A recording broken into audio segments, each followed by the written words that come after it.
Hi guys, welcome back to Sevilla Storytime.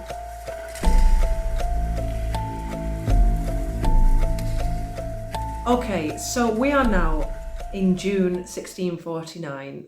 El Hospital de las Cinco Llagas, the Hospital of the Five Wounds of Christ, is being used as a hospital for the sick and the dying. It's being used for everyone throughout the city. El Hospital de las Cinco Llagas was the biggest hospital in Europe at that time, if not the world. But just because it was the biggest hospital in Europe and possibly the world does not necessarily mean that the medical attention that was being given was anywhere near close enough to the standard that we would expect today. Of course it wasn't. They didn't even have antibiotics. They had no idea of modern medicine, of antibodies, of bacteria, of contagions. They just didn't understand any of this stuff yet.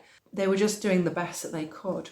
As the Black Death spread throughout the city of Sevilla, the hospital was extended to have 18 more rooms or 18 more wards, I guess they would be considered wards these days. If I remember rightly, in each ward they could contain 300 more sick people. I mean, so that's a lot of sick people that are in there. What they did at this point in time as well was to try and separate the sick from the dying, because the Black Death was an absolutely terrifying and utterly contagious disease, very easily transmitted from one person to another. So they put people in rooms below the hospital that were made of wood, and they put half of the people in there in the hope that that would stop the disease from spreading from one person to another. I think that those wards were made of wood because they had to be constructed very, very quickly. And they were of a kind of temporary nature. Remember that people were dropping like flies throughout the city, so the number of sick people was just getting out of hand. So they had to extend the hospital very rapidly, and the easiest and fastest way to do that would be by making wooden constructions rather than stone ones. So it makes sense. So the hospital of the Cinco Llagas, the Five Wounds of Christ, was full of doctors, obviously, but they were also dying. They were also dropping like flies.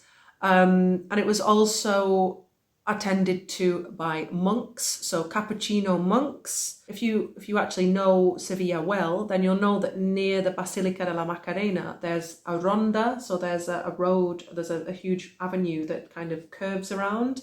That's the Ronda de Capuchinos, and there's still a church there and a religious house, a convent, where there are Capuchino monks.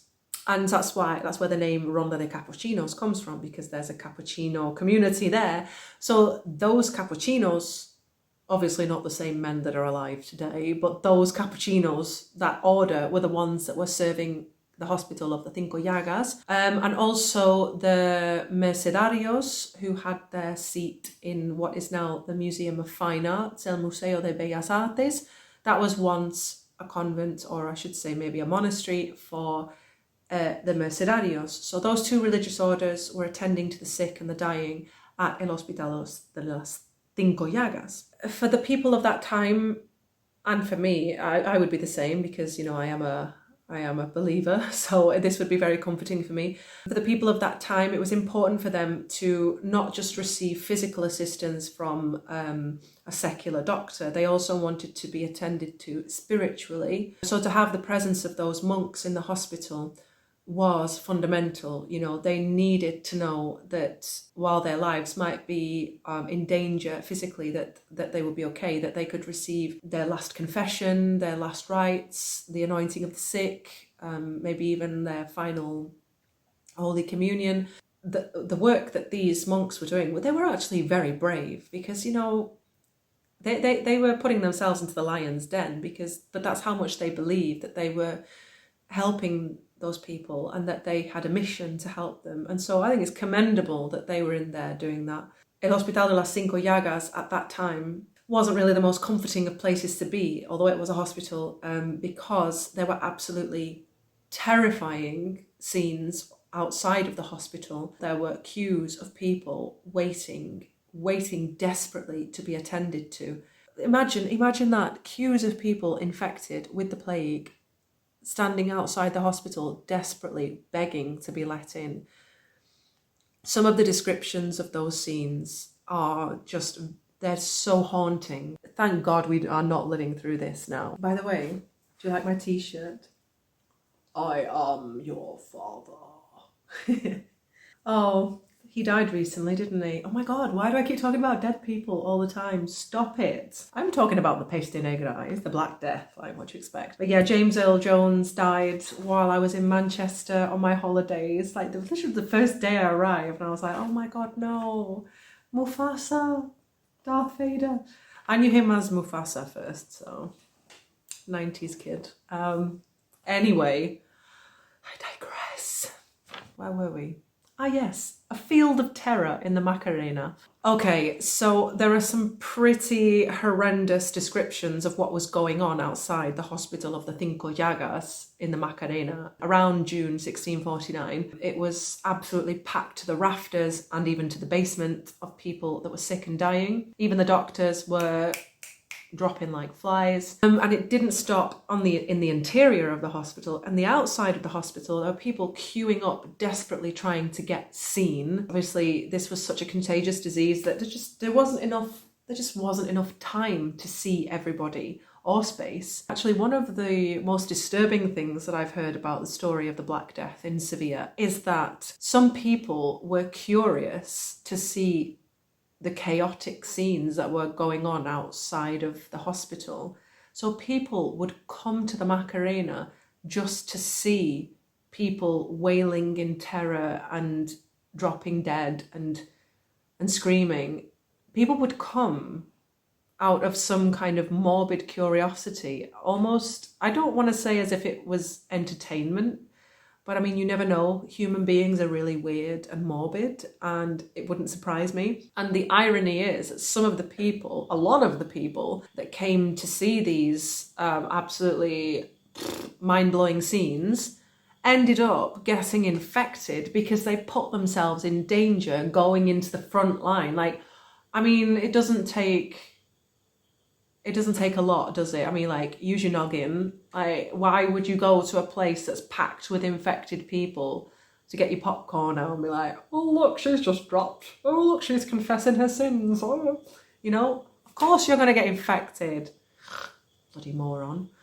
May they rest in peace. The chronicles talk about some of the things that were going on there. Let me just regale you with some delightful tales. The Chronicle speaks of heartbreaking scenes in the Macarena, a campaign of wretchedness, people in agony, others going out of their minds, others crying aloud and confessing, shouting out loud their sins to placate heaven. Now remember, I keep saying this, that at that time people were very religious. I mean, Sevilla is still a very religious city compared to most other European cities at this moment. Imagine in the 17th century. I mean, this was their daily bread. Religion was everything to them. So out of nowhere comes this plague that is smiting everyone around them, and they don't know where it's coming from. They don't understand why it's happening. Of course, they're going to see it as a judgment from God. For many people, the way to make all of this stop was to repent of their sins and to confess their sins and to beg God for mercy. So this literally started happening in public, right in front of the hospital of Cinco Llagas. Imagine hundreds of people gathered outside, people screaming out loud, confessing their sins, confessing to the bad things that they've done. One woman in particular stands out for me and for many other people. It's a woman who began to wail out loud and scream out to heaven in front of everyone about how she had been having an incestuous affair with her father for 7 years and she had had children with him. So imagine how desperate you must be to get to the point where something that you've been hiding for 7 years, she was sleeping with her father and having children with him. She got to the point where she literally didn't care who knew it. She just wanted God to stop being angry with her and stop killing the people she loved and killing her. I mean, that to me tells you everything you need to know about how horrific this epidemic was. If nothing else transmits it to you, then think about how desperate that image is. And if that doesn't convince you, I don't know what will. That area of the Macarena was described as a field of terror. People were brought to the hospital in carts. So there were like these makeshift carts that people were making. The monks and the, I guess, like helpful volunteers would kind of scoop people up and take them to the hospital. And there are even accounts of people getting wooden boats from the river and putting sick people inside the boats and carrying them all the way from the river and carrying them to the hospital of Las Cinco Llagas. I mean, the river isn't that far away from the hospital, walking distance. I mean, I guess it would be something like, I walk from the Barqueta, from the bridge, quite frequently. I guess it's like a 10-minute walk. But imagine that walk carrying a wooden boat with people that are dead and dying inside it. I mean, and also we don't know that they were bringing them from the point of the Barqueta. It could have been from any other part of the river. The point is, anyway, it doesn't matter. The point is that they were using any which means they could to carry sick people to the hospital, even wooden boats. It just paints this picture of absolute desperation, chaos, trauma. Yeah, thank God we are not living through this. So in June 1649, that was when it was the peak of the death rate, or whatever you want to call it. The death rate, it was the spike, in every epidemic there's always a spike, and then it kind of, as we well know from our own period of time, from our own traumas, there's always kind of a spike, and then sometimes there's a second wave, and then it kind of calms down. So the spike for this outbreak was June 1649. This was one of the worst epidemics in Europe. There had been other outbreaks of the Black Death. The one in the 14th century was the worst of all time, if I'm not mistaken. But this one is definitely up there in the top 10. You've probably seen the famous image of the doctors and their absolutely petrifying masks that they used to wear. They used to wear kind of like all leather outfits. Actually, they still do. I don't know if they still do them, but they used to do these like theatre days in the Parlamento de Andalucía, which used to be the hospital of the Black Death of Cinco Llagas. And one of the actors that you see in this open day dresses up in the outfit of the Black Death doctor. In England, we call them quacks because they look like ducks, quack, because of their big pico, their beak. And honestly, I went to this open day. I went to one of them, and when he came out, it was one of the most genuinely scary things that I've seen in person, because even though we haven't lived through the Black Death of 1649 or of the 14th century, that image, at least for people like me, history lovers, that image is so deeply ingrained in our subconscious, in our psyche, as being something that just is a harbinger of doom, of death. Because these doctors, God bless them, they were doing their best with the knowledge that they had. And they were putting themselves in a huge amount of danger and were seeing the most horrific things. They were very brave people, in my opinion, to put themselves through that when they could easily have just run away, as is so often the case with medical professionals. In these moments of crisis, they put themselves right there on the front line. But it has to be said that the way they were dressed, it can't have been a very consoling sight to see. Imagine that being the last thing you see, is a man coming in all dressed in leather with goggles and a big hat and a beak and gloves on, and you can't even see his face or his eyes. I mean, can you think of anything more disheartening and terrifying? Anyway, so the reason why they wore these beaks was partially to block out the smell of death, because they, at least in England, and I guess it was the same here, they would put posies, they would put flowers like in the end of the beak to kind of, they thought that the bad smell carried the Black Death with it. They thought the air was infected, and so they were trying to block out the smell and block out the air from getting to them. I guess it must have helped a little bit because they were wearing masks and they were wearing gloves and I think it was leather clothes. So, I mean, maybe it helped them somewhat. The science behind it was kind of faulty because they thought the smell carried the Black Death and they thought that it was caused by fleas flying through the air. I mean, technically, they weren't too far off with that one, but technically it wasn't correct. Just one more reason to get a cat, ladies and gentlemen. Keep the rats and the fleas at bay. Some of the people from Sevilla in the chronicles state that even the fish were getting infected with the Black Death. The fish? I mean, is that possible? I mean, surely not. I don't think it's possible. Is it? I don't know. Let me know. So how did the Black Death come to an end in 1649? Well, many Sevillanos at the time attributed the end of the Black Death, the cessation of the Black Death, to a miracle. Until the 20th century, there was an image of the crucified Christ that used to go out in Semana Santa, and was one of the most famous images in all of Sevilla. And when I say it was a famous image, I mean it was right up there with La Macarena, right up there with Jesús del Gran Poder, just as big as La Esperanza de Triana.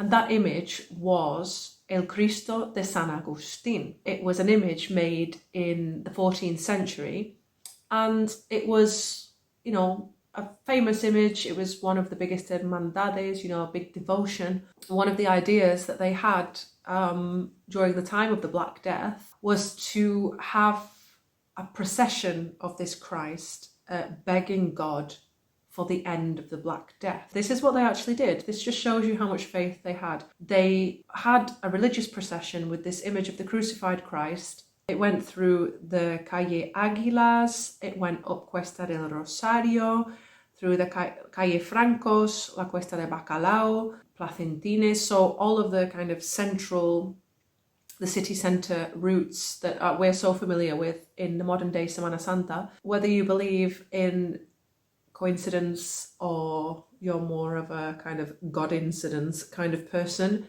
one thing is indisputable. From the day of that procession of El Cristo de San Agustín, the death rate of the Black Death started to plummet and the Black Death started to leave the city. In fact, the written records tell us that the day after the procession, from the hours of 12 o'clock till 4 o'clock, the sun turned the colour red. Now, I mean, make of that what you will. Who am I to say what all of that meant? But it's all written down there.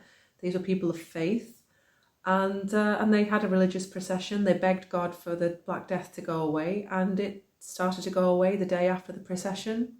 They put the white flag up in the hospital, in El Hospital de las Cinco Llagas, as a sign of the end of a battle, isn't it?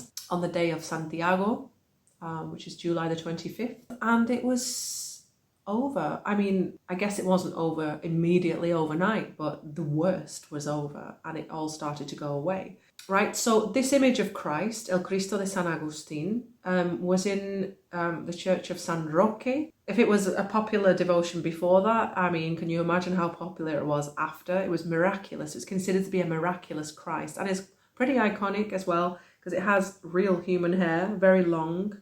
So his head is bowed and his hair just trails down. But unfortunately, we no longer have that image with us today. We have a replica of the image, which you can still go and see in the church of San Roque, but the original image was burnt in 1936 in the uprising when many Republicans burnt images within churches, among them the Iniesta is the most famous example, and El Cristo de San Agustín was also burnt and just doesn't exist anymore. So all the way from the 14th century until the 18th of June 1936, this image was absolutely venerated throughout the city. So on the 2nd of July every year in the Hermandad, where El Cristo de San Agustin, or the replica, is, they have a Thanksgiving Mass for the end to the Black Death in Sevilla. Literally centuries later, they're still giving thanks to God for the miracle of the end of the Black Death in Sevilla. This crucified Christ was so iconic that it's even appeared in literary works such as Rinconete y Cortadillo by Miguel Cervantes. So pretty historic. If you get a chance, go and check it out. I've been to see it, and yeah, I think there was even talk of bringing him out in procession during the COVID pandemic to see if the same thing would happen again. Iconic. All right, so we're coming to the end now. So whether you believe that the end of the Black Death was attributed to El Cristo de San Agustin or just pure and simple science, one thing is indisputable, that from the end of July 1649 onwards, the bacteria of the Black Death started to dissipate and move away from the city, not only from Sevilla actually, it started to leave Andalusia, Malaga, Cadiz and Sevilla. It wasn't the total end of the outbreak. As with these epidemics and pandemics, there were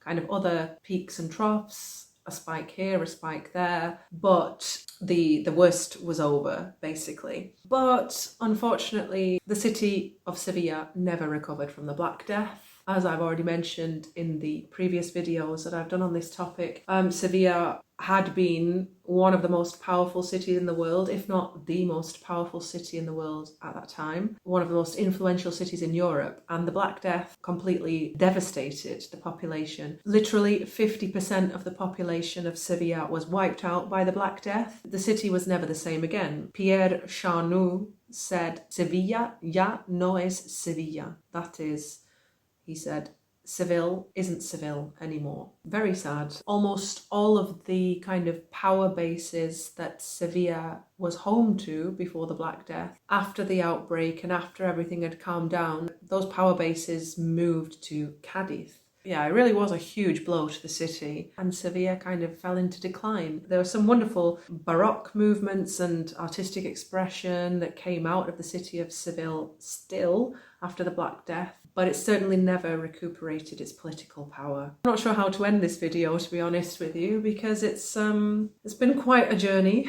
One of my favourite historians in Sevilla, quite a famous guy, Jesus Pozuelo, when he's talking about the Black Death, he often mentions one of the most famous paintings that we have here in Sevilla, which is in the Hospital de Caridad, which is quite close to the bull ring. It's in the Arenal. The Hospital de la Caridad was started by kind of a rich nobleman who had a conversion moment, a bit of a St. Paul kind of moment, and he decided to dedicate his life to helping the sick and the poor and needy. And he set up a plague hospital, which is the Hospital of Charity, El Hospital de la Caridad. And it's now a residence for elderly people, and it's also a place that you can visit. So there's a church there where Miguel de Mañara, the founder of the hospital, is buried there. And you can go into the hospital itself, and it has kind of exhibitions on. Anyway, so if you go into the church, you'll see a famous painting there called In Ictu Oculi. My favourite historian, Jesus Pozuelo, he often points out this painting as being a great representation and a kind of fruit of the trauma of the Black Death in Sevilla, because it kind of represents the futility of life. So it was painted in 1670 by Valdés Leal. So it was very, very recently after the Black Death, 21 years later. In this painting, you can see a skeleton who is the figure of death, surrounded by